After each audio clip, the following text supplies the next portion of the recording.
Lafaz niat sembahyang mayit yang gaib. Mayitnya nggak ada di tempat. Bisa jadi sudah dimakamkan atau belum dimakamkan tapi posisinya atau jenazahnya jauh, bukan di tempat orang yang menyolatkan. Misalnya di berbagai daerah, misalnya musibah, ya, atau korban peperangan misalnya, atau bisa juga kerabat kita yang di kampung tapi kita nggak bisa ke sana, atau kalau kita ke sana waktunya nggak cukup, jenazah itu harus segera diurus, segera dimakamkan, jangan ditunggu-tunggu lama. Kalau dia orang baik, maka dia akan mendapatkan segera balasan kebaikan. Kalau dia orang tidak baik, maka dia pun akan mendapatkan dari amal perbuatannya. Jadi jenazah itu harus segera diurus. Nah, inilah niat manakala kita nggak sempat menyolatkan. Jadi namanya sholat mayit gaib, ya, sholat gaib. Bismillahirrahmanirrahim. Sholli 'alal mayyitil gaib. Di sini nggak disebutkan namanya, karena kita nggak kenal dia, tapi dia saudara kita seiman. Misalnya tadi yang korban peperangan atau kena musibah yang kita nggak kenal, tapi dia muslim. Sholli 'alal mayyitil gaib arba'at takbiratin fardu kifayati lillahi ta'ala. Aku sembahyang atas mayit yang gaib 4 takbir fardu kifayah karena Allah Ta'ala. Ya, bisa dibaca teksnya. Kemudian lafaznya sembahyang mayit gaib, tentu orangnya. Tertentu, sudah ketahuan. Sini usolli ala mayit fulan al-gaib arba'at takbirat fardu kifayah lillahi ta'ala. Namanya ketahuan, kenal siapa gitu kan. Misalnya kerabat kita atau teman. Sholli ala mayit fulan Johan atau Joni. Sholli ala mayit Joni al-gaib arba'at takbiratin fardu kifayah lillahi ta'ala. Fulan ini nggak jelas siapa fulan. Ya, ibaratnya dalam kajian naskah-naskah Islam itu kalau menyebut fulan orang yang tidak tentu. Tapi dalam konteks ini maksudnya fulan itu untuk mengganti nama siapa orang yang meninggal itu, jenazah itu namanya siapa. Jadi bisa kita ganti dengan Joni, bisa diganti dengan apa? Jonathan, tapi udah Islam. Ya. Tapi namanya nggak diganti. Misalnya Hasan gitu kan. Ala mayit Hasan al-gaib. Atau siapa? Ada Hasan di sini ya? Miftah Hasan. Disebut namanya dalam membaca niat lafaz salat mayit, berarti maksudnya panjang umur untuk Miftah Hasannya. Itu ya. Usolli ala mayit fulan al-gaib arba'at takbiratin fardu kifayah lillahi ta'ala. Selanjutnya lafaznya sembahyang atas beberapa mayit gaib yang tiada tentu orangnya. Rame-rame meninggal berjamaah. korban perang, korban musibah, bencana. Tapi jumlahnya banyak. Di sini lafaznya ditulis usolli ala man mata al-yawma wa ghussila minal muslimin arba'at takbiratin fardu kifayah lillahi ta'ala. Aku sembahyang atas beberapa mayit yang mati pada hari ini. Ya, jelas harinya. Man mata al-yawma wa ghussila minal muslimin. Dan dimandikan daripada muslim. Orang-orang muslim. Arba'at takbiratin fardu kifayah lillahi ta'ala.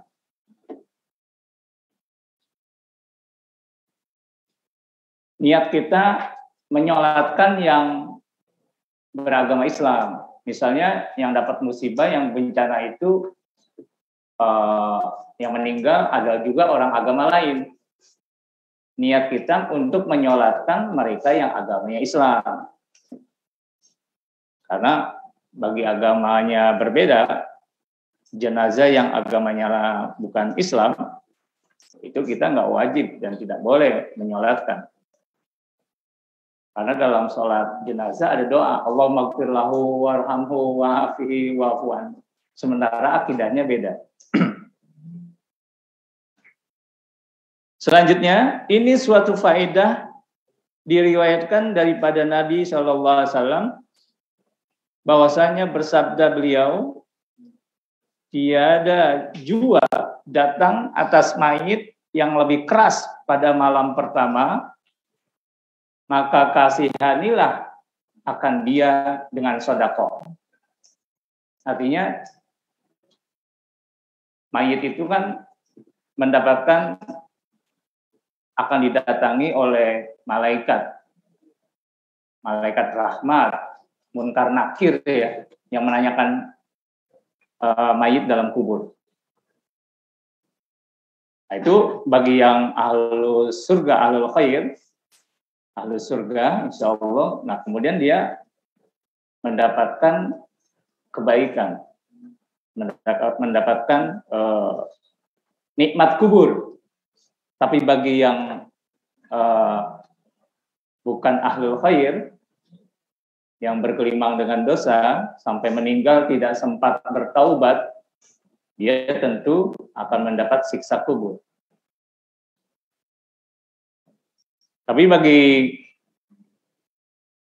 kalangan kaum muslimin ada bagaimana kemudian kita mendoakan juga pada saudara-saudara kita yang Islam, yang Muslim. Nah, di sini untuk mengasihani mereka, membantu mereka dari azab kubur, bisa dilakukan dengan sedekah, bersedekah yang pahala untuknya. Pahalanya diniatkan untuk ahli kubur. Sedekah ya. Misalnya orang tua kita meninggal, sudah tidak ada, kita bisa bersedekah dan niatnya, pahalanya kita hadiahkan kepada orang tua kita atau saudara-saudari kita. Maka barang siapa yang tidak bisa bersedekah, karena sedekah itu kan perlu materi, misalnya bentuknya uang, makanan pokok, ini nggak punya. Di samping berdoa, juga di sini dalam kitab ini tulisan hendaklah bersembahyang 2 rakaat dengan membaca tiap-tiap rakaat Fatihah sekali dan ayat kursi sekali. Alhaqumut takatsur sekali dan qul huwallahu ahad 10 kali. Ini menurut Syekh Muhammad Arsyad Al-Banjari. Jadi sembahyangnya sebagai hadiah bagi jenazah atau mayit yang ada dalam kubur. Karena bagi yang bukan ahlul khair tentu mereka sedang mendapatkan satu kondisi di alam kubur yang mungkin mengerikan ya. Lafaznya sembahyang hadiah bagi mayit, ini ada lafaznya usolli sunnatal hadiyati raka'ataini lillahi ta'ala Allahu Akbar. Jadi sholatnya 2 rakaat dan niatnya sunnah hadiah. Sholat sunnah sebagai hadiah yang ditujukan kepada ahli kubur. Kemudian doa bagi mayit sesudah salam. Ini doanya. Setelah baca salam, doanya ini. Allahumma inni sallaitu hadhihi sholawat, hadhihi sholat, wa anta ta'lamu ma uridu. Allahumma ba'ats tawabaha ila qabri fulan ibn fulan. Jadi ditentukan pada kubur siapa tadi ya, misalnya kuburnya tadi Hasan bin Hasan, bapaknya Hasan juga. Itu ya. Kemudian syarat taklid. Jadi ada taklid, ada istilah ittiba. Ittiba itu mengikut, juga mengikut artinya. Taklid juga mengikuti. Biasanya taklid itu kalau ittiba lebih memiliki pemahaman.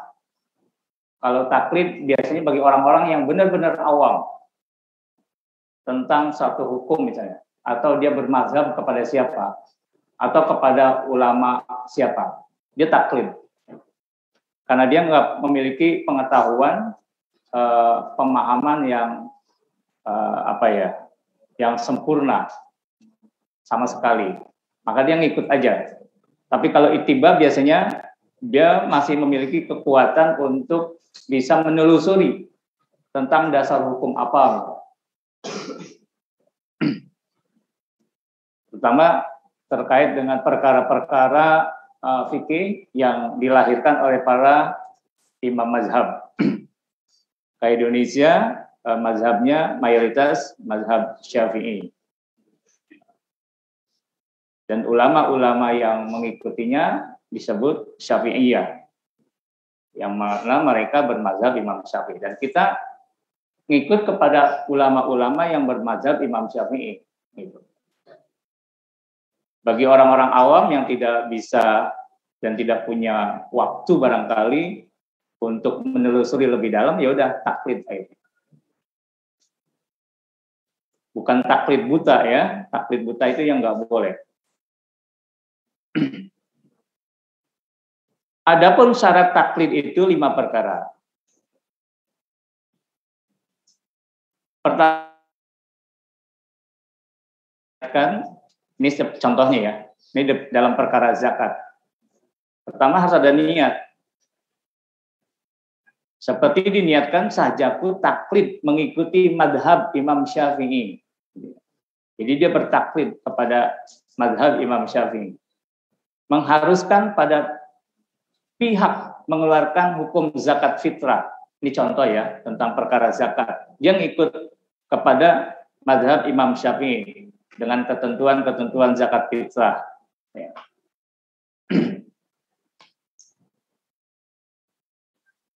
Ini bunyi redaksinya menjulung. Menjulung bahasa Kalimantannya apa? Kepada seorang segantang. Segantang itu satu ukuran ya, kaitan dengan zakat fitrah. Segantang beras, segantang kurma misalnya. Masuklah aku pada mazhab itu. Ya, itu syarat yang pertama. Dia taklid kepada mazhab Imam Syafi'i. Khusus dalam hal ini contohnya tentang zakat. Kedua, syaratnya hendaklah kita lebihkan pada hukum zakat itu daripada yang lainnya atau bersamaan. Jadi kalau berzakat untuk ukurannya jangan, kalau bisa dilebihin. Misalnya 3 liter, 3,5 liter beras ya. Sebenarnya 3,5 liter itu udah lebih dari ukuran yang kalau mau diukur secara secara pasnya ya, itu udah dilebihkan. Jadi kalau mau memberi itu bagusnya lebihkan. Sama juga ketika menimbang sedekah. Ketiga, tiada kemudian membatalkan hukum zakatnya. Keempat, tiada sebab mengambil murah karena darurat. Jangan mengambil misalnya makan dengan beras seharga 8.500 misal. Terus dia zakatnya pakai harga yang murah. Misalnya yang 7.000, nggak boleh. Makan sehari-hari, makan beli beras yang harga berapa, gitu ya. Maka tiada sebab mengambil murah karena darurat. Ya. Nggak boleh. Kalau zakat itu sesuai dengan harga beras yang dia beli. Tiada mengambil yang murah dengan alasan darurat misalnya. Atau ya kan kondisi ekonomi beda-beda ya. Ada orang makan harga berasnya yang sekian ya. Ada yang mahal, ada yang 15.000 seliter. Itu nggak boleh kemudian diambil harga beras yang murah. Kelima, tiada menyambungi oleh antara dua kaul.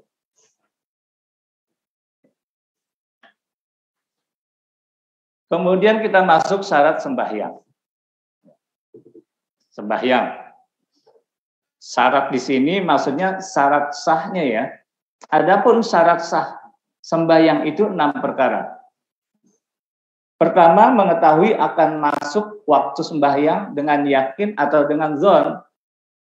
Jadi kalau sudah masuk, kalau di kita di sini mudah untuk menentukan masuknya waktu.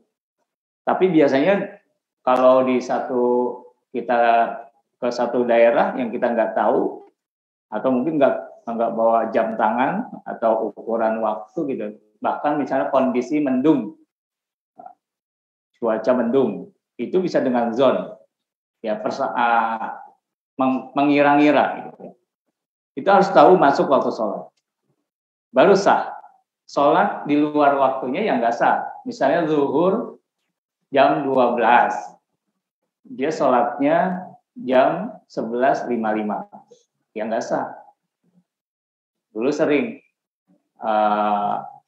di beberapa masjid, mungkin bangun tidur ya, muazzinnya, dia lihat mungkin jam berapa gitu ya.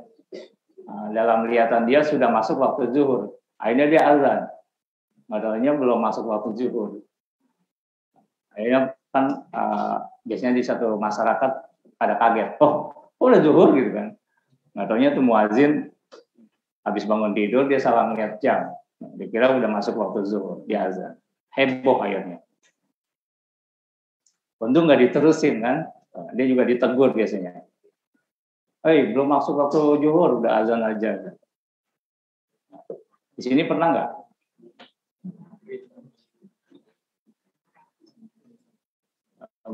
Mau buru-buru berbuka puasa, azan duluan. Muazzinnya dipaksa. Azan woi, mau buka nih, udah belum masuk waktunya. Nah itu ya, masuk waktunya harus tahu kapan. Dengan yakin atau dengan zon. Zon di sini maksudnya bukan ragu, tapi dengan sangkaan. Karena kondisi tertentu tadi misalnya mendung, tidak ada jam tangan, dan tidak ada tanda untuk melihat waktu. Maka tiada sahlah sembahyang seorang dengan ketiadaan salah suatu daripada keduanya. Jikalau gugur sembahyang di dalam waktu sekalipun. Jadi nggak sah kalau belum masuk waktu sholat. Ini bentuk kedisiplinan. Tapi biasanya kita sebaliknya, sudah masuk waktu sholat, sholatnya dilambatin.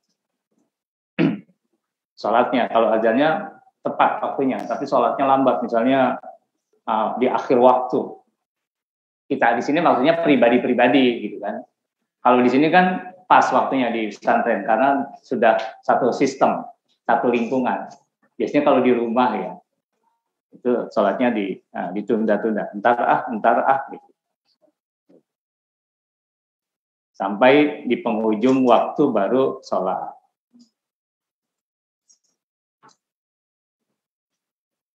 Adapun waktu zuhur itu yaitu apabila tergelincir matahari sama tengah langit dan akhirnya hingga jadilah bayang-bayang suatu sama sifat lain daripada bayang-bayang rembang. Jadi kira-kira kalau sholat, ini misalnya matahari ya, kita berdiri di tengah lapangan misalnya, bayang-bayang kita tidak ada. Bayang-bayang badan kita nggak ada. Karena pas kepala kita di atas matahari. Pasti ketutup. Itu belum masuk waktu zuhur. Kalau sudah bergeser ada bayang sedikit, itu baru sudah masuk waktu zuhur. Gitu. Daripada bayang-bayang rembang.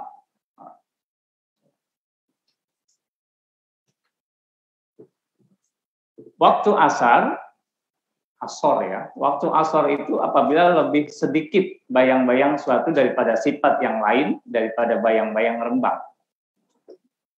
Dan akhirnya hingga masuk matahari sekaliannya. Sampai matahari terbenam. Yaitu asar. Dan awal waktu maghrib itu apabila masuk matahari sekaliannya. Jadi sebetulnya bukan ukuran waktu. Kita nih, udah masuk waktu belum? Lihat jam tangan, lihat jam dinding. Bukan sebenarnya. Yang dilihat itu matahari. Tapi karena kita saat ini sudah disetting gerak jarum jam itu sesuai dengan gerak matahari, bukan gerak matahari sebenarnya, gerak bumi itu sesuai dengan detak jarum jam. Akhirnya sesuai itu ya. Maka setiap waktu kan beda-beda. Misalnya bulan ini waktu zuhur, bahkan puasa ya, iftar itu jamnya bisa beda. Karena itu sesuai dengan detak jarum jam yang mengikuti gerak bumi mengelilingi matahari. Bukan melihat jam, melihat matahari. Maka orang dulu, para petani ya, petani muslim, ketika mereka sedang berada di sawah, dia tuh selalu melihat matahari. Oh, udah zuhur. Dia bisa ngukur. Ya. Kayak kakek saya dulu gitu. Kakek saya kan petani, punya sawah gitu kan. Dia sholatnya kan nggak ada jam tangan dulu kan. Nggak ada jam tangan. Ya lihat matahari aja. Seperti itu ya. Dan waktu maghrib itu apabila masuk matahari sekaliannya dan akhirnya hingga masuk syafaq yang merah. Ada syafaq merah. Kalau udah mau maghrib itu atau waktu maghrib itu ada kayak apa ya, lembayung atau bukan? Pokoknya merah. Dan awal masuk isya itu apabila hilang syafaq merah. Nah, syafaq merahnya udah nggak kelihatan lagi. Yang di wilayah ufuk gitu ya. Di mana? Di arah kiblat. Kan matahari terbenam di sana ya. Kalau posisi kita di negara kita, matahari terbenam di sana. Kalau matahari terbenam di sana, siap-siap ya siap-siap menghitung amal karena tanda kiamat terbit dari mana? Barat, terbenam di timur, itu tanda kiamat.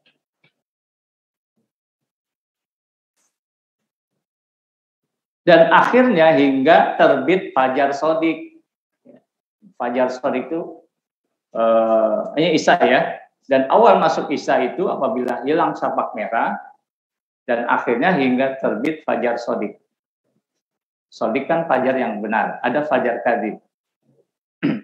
Yaitu harus yang sangat terangnya, jelas sekali, melintang di tepi langit dengan didahului oleh fajar kadzib.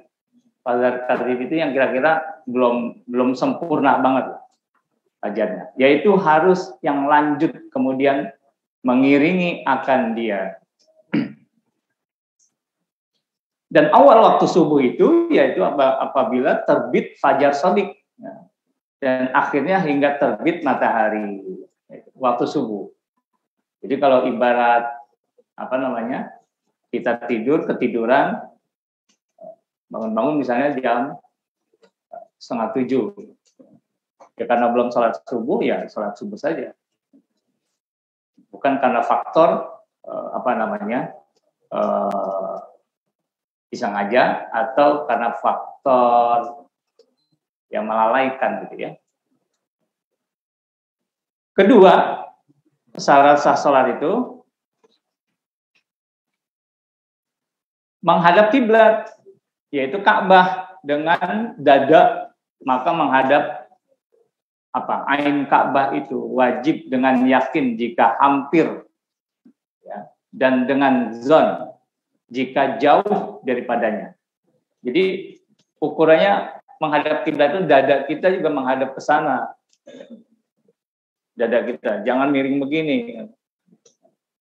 Muka ke kiblat tapi dada nyerong ke tempat lain. Dada dan wajah menghadap kiblat.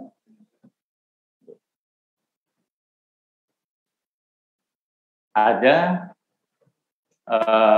masjid yang awalnya saya cerita sedikit. Pada ukuran pertama safnya simetris kayak gini. Tapi pas diukur oleh ahli dengan alat teknologi dari Kementerian Agama, itu nyerongnya jauh 15 derajat diserongin. Maka banyak masjid-masjid yang nyerong kan, nyerong ke kanan ya. Banyak diukur ulang, akhirnya nggak simetris lagi posisinya, ya. Karena dia mengikuti hasil akhir pengukuran arah kiblat, dan itu yang harus diikuti karena berdasarkan ilmu dan alatnya itu ya sudah akurat. Maksudnya akurat itu sudah berdasarkan penelitian lah, tepat arah kiblatnya. Walaupun tidak tepat banget kan, Ka'bah kecil kan gitu ya, Ka'bah kecil. Sementara dunia ini sangat luas. Itu nanti diukur berdasarkan perkiraan, ya. Maka ada yang berdasarkan penelitian ilmiah pada tanggal-tanggal tertentu, bulan tertentu, kalau nggak salah Juni ya, Mei dan Juni, itu matahari pas di atas Ka'bah. Matahari pas di atas Ka'bah. Tapi jam kita sekitar jam 4:30. Nah, itu kalau kita tancapkan tongkat ketika matahari cerah ya, di sore hari itu, kan dari sini ya sorotan ya, berarti bayang tongkat di mana? Sini ya. Nah, ketika begini bayang tongkat sini, nah disitulah ukuran pas Ka'bah. Ini masjid ini, Taman Adawi, itu 2 kali proses pengukuran. Pertama dengan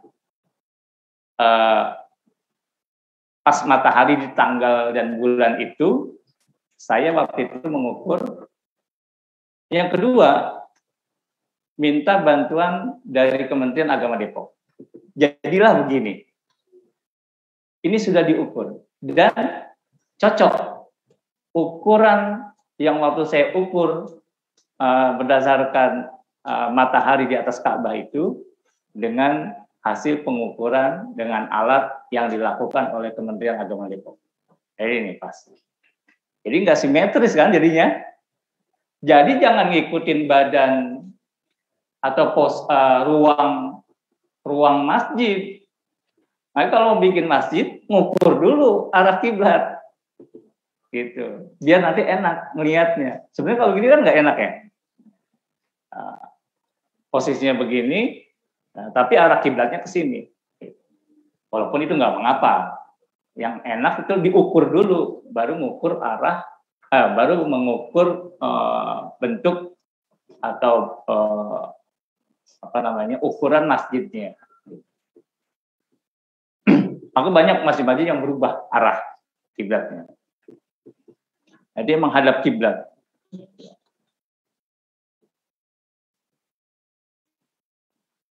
Ketiga, menutup aurat. Menutup aurat, udah tahu ya. Cuma yang masalahnya nanti ada masalah yang muncul di tengah masyarakat. Menutup aurat jikalau sembahyang di dalam khalwah. Khalwah itu sembahyang sendiri, ya, di dalam rumah gitu. Sekalipun, maka jika ditinggalkan menutup aurat itu oleh yang sanggup menutup, maka tiada sah sembahyangnya. Aurat sudah tahu ya, yang akhwat batasannya mana, yang ikhwan. Masalahnya sekarang dengan mengikuti mode pakaian, fashion, kan sekarang ada istilah pakaian-pakaian yang laki-laki itu apa tuh, yang celana kedodoran gitu ya, model celana turun, kemudian celana dalamnya kelihatan, itu sering saya perhatikan. Dan kaosnya juga tidak menutupi bagian belakang. Nah, itu kan aurat dari pusat sampai lutut kan aurat laki-laki. Bagian belakang juga kan sudah meliputi wilayah pusar dan lutut. Nah, itu ya. Ketika dia sujud atau ruku, itu kelihatan orang yang di belakang, yang laki-laki itu ya, kelihatan badannya yang bagian belakang terbuka lebar, menutup aurat. Maka kalau mengikuti mode fashion pakaian, lihat juga aspek fikih Islamnya, gitu kan? Aspek hukum Islamnya. Apakah ini pantas atau tidak, sah atau tidak jika dipakai untuk sholat. Ya. Adapun aurat laki-laki merdeka kecil atau besar, sahaya laki-laki dan perempuan, sahaya itu budak. Yaitu barang yang antara pusat dengan lutut, dan aurat perempuan merdeka kecil atau besar di dalam sembahyang itu yaitu sekalian badannya, kecuali muka dan dua tapak tangannya, johir dan batin. Inilah aurat perempuan yang wajib ditutupi di dalam sembahyang, dan aurat perempuan merdeka yang wajib ditutupi daripada laki-laki yang illah. Ya. Illah itu seluruh tubuhnya. Keempat, suci daripada hadas besar dan kecil.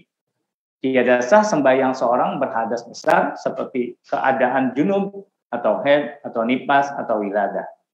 Dan batal sembahyang seorang yang berhadas sesudah takbir. Jadi ini penting bagi yang calon bapak-bapak, ya. Yang ikhwan kan calon bapak-bapak. Nanti kan punya istri, dia harus kasih tahu istrinya kapan istrinya boleh sholat, kapan istrinya tidak boleh sholat. Kelima, suci daripada najis yang tiada dapat dimaafkan pada badan, pada kain, dan pada tempatnya sembahyang. Jadi badan, pakaian, dan tempat sembahyang dengan najis yang demikian itu pada salah suatu daripada tiga tempat. Keenam, mengetahui akan segala fardunya dan sunnahnya. Maka tiada sah sembahyang orang yang tiada tahu karena rukun dan sunnahnya. Hanya perlu belajar. Bismillahirrahmanirrahim. Ketahui oleh hai Thalib bahwasanya tiada sah segala amal itu melainkan dengan niat. Seperti sabda Nabi SAW, innamal a'malu binniyat. Artinya hanya saja sah segala amal itu dengan niat. Tak bisanya tiada sah segala amal melainkan dengan niat. Demikian pula tiada sah amal sembahyang itu melainkan dengan niat jua. Karena niat itu suatu rukun sembahyang. Adapun hakikat niat itu yaitu qasdus syai', muqtarinan bi fi'lihi, ya. Menyengaja sesuatu yang dihubungkan atau berhubungan koneksi dengan perbuatan. Qasdus syai' muqtarinan bi fi'lihi. Itu niat. Artinya hakikat niat itu menuju sesuatu halnya berbarengan dengan perbuatannya, koneksi ya, connect ya, berhubungan. Maka apabila terkemudian atau terdahulu perbuatannya daripada yang dituju, maka tiada sah niatnya. Jadi udah berbuat dulu baru niat, ya nggak sah. Niat dulu kemudian nggak sembahyang, ya nggak sah. Dan lagi adalah tempat niat itu dalam hati, ya kan jelas. Walaupun Syekh Arsyad Al-Banjari menyatakan talafuz dengan berbagai macam redaksinya, tetap beliau menyatakan tempat niat itu dalam hati. Talafuz itu sebagai penguat, ya. Imam Syafi'i justru menyunahkan dengan talafuz di niat. Dan masa berniat itu pada permulaan ibadah, terkecuali pada puasa fardu. Maka tiada memadai menyertakan pada permulaan. Karena wajib menjatuhkan niat puasa fardu pada malam harinya sebelum terbit fajar. Kalian niat di jam 12 malam nggak boleh. Biasanya kita lakukan baca setelah sholat tarawih. Yaitu antara masuk matahari dari fajar shadiq, maka diketahui yang demikian itu bahwa wajib menyertakan niat sembahyang itu dengan permulaan sembahyang, yaitu takbiratul ihram. Maka jika sembahyang itu fardu, maka wajib di dalam takbiratul ihram itu takbir 3 perkara. Tetapi jika sembahyang itu fardu Jum'ah, maka wajib pula di dalam takbiratul ihram. Serta yang 3 perkara itu diniatkan mengikuti imam jika ia jadi makmum, atau diniatkan jadi imam jika ia jadi imam. Karena jika tiada berniat mengikuti imam di dalam takbir sembahyang Jum'ah, atau tiada niat ia akan jadi imam, niscaya tiada sah Jumatnya. Jadi sholat Jumat nggak boleh sendirian, harus ikut imam. Ya. Dan jika sembahyang itu qashar, sholat yang diringkas, maka wajib pula diniatkan qashar. Yang dalam perjalanan, yang mau pulang, kalau ada kesempatan qashar ya qashar. Di dalam takbiratul ihram, serta yang 3 perkara yaitu pertama qasdu, artinya sengaja berbuat, ya, sembahyang. Demikian sampai sini dulu bacaan kita terkait dengan syarat atau rukun sahnya sembahyang. Alhamdulillahirabbil alamin. Yuk kita tutup. Bismillahirrahmanirrahim.